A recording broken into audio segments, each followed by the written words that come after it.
এই dears, welcome back to our YouTube channel and Facebook page. তো সবাই আশা করি খুবই ভালো আছো। সকাল সকাল বেরিয়েছিলাম, তাই ভিডিওটা সকাল থেকে স্টার্ট করা হয়নি। আর মিষ্টি রানী আমি চলে আসলাম, সাথে আমার মা আর বাবাও এসেছিল। তো মিষ্টি রানীর 18ই মার্চ অপারেশন, তার জন্য ওর কতগুলো ব্লাড টেস্ট আছে। এই ব্লাড টেস্ট করার জন্য আমরা নিয়ে এসেছিলাম। এখন একটা কথা মনে হয় জানো, ভগবান যাকে যেটা দেয় তাকে আই থিঙ্ক সেই জিনিসটা সহ্য করার ক্ষমতাও দিয়ে দেয়। তোমরা একটা জিনিস লক্ষ্য করে দেখো, মিষ্টি রানী একাই বসে আছে, ওর কাউকে নাকি দরকার নেই। একা বসেই ও নিজের কাজ করে নিচ্ছে। এখানে আমি নিজেই কোনোদিনও একা এরম ভাবে বসে থাকিনি। এত ছোটবেলা তো দূরের কথা, এখনো পর্যন্ত বড় হয়েও আমার কিছুটা হলেও ভয় লাগে। ওকে দেখে আমার অনেক প্রাউড হয়। আর সত্যি কথা বলতে মিষ্টি রানী অনেক কিছু সহ্য করে, কারণ 2 বছর যখন ওর বয়স তখন থেকে ছেড়ে গিয়ে আমি কাজ করছি। এর জন্য আমার যতটা না খারাপ লাগে ততটা ভালোও লাগে, কারণ আমার মেয়েটা কত স্ট্রং, তাই না?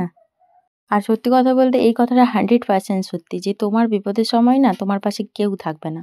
আমি তো আমার নিজের চোখে আমার কত নিজের মানুষকে হারিয়ে যেতে দেখলাম, তারা এটাতেই খুশি। তো আমার আর মিষ্টি রানীর জীবন এইভাবেই কাটছে, ছোট্ট ছোট্ট ভালো লাগা, খারাপ লাগা আর টেনশন। অলমোস্ট রিপোর্ট করানো কমপ্লিট। আর মিষ্টি রানীকে দেখো তো, আমার মা বাবাকে ছেড়ে কোথাও আসবে না। ওকে আমি বললাম যে চল আমার সাথে বাড়ি চল, কিন্তু ও কোথাও যাবে না। আমার মা বাবা যাবে ওর মাসির বাড়ি, সেখানে একটা নেমন্তন্ন আছে, তাই আমাকে টাটা করে বেরিয়ে চলে গেল।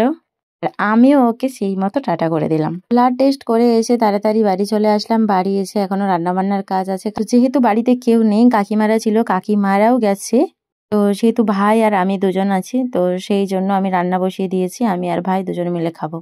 রান্না তো অনেক দিন করিনি আমি, তার জন্য একটু কষ্টও হয়ে যায় করার জন্য, বাট একটুকু তো করাই যায়, তাই না? তো আজ আমি করব মাছের তরকারি আর তিলের বড়া আর ভাত, জাস্ট এটাতেই হয়ে যাবে। সত্যি কথা জানো, আমার মেয়ের রক্তের মানুষগুলোর থেকে না বাইরের যে মানুষগুলো আছে তারা ছোট ছোট হলেও অনেক হেল্প করেছে।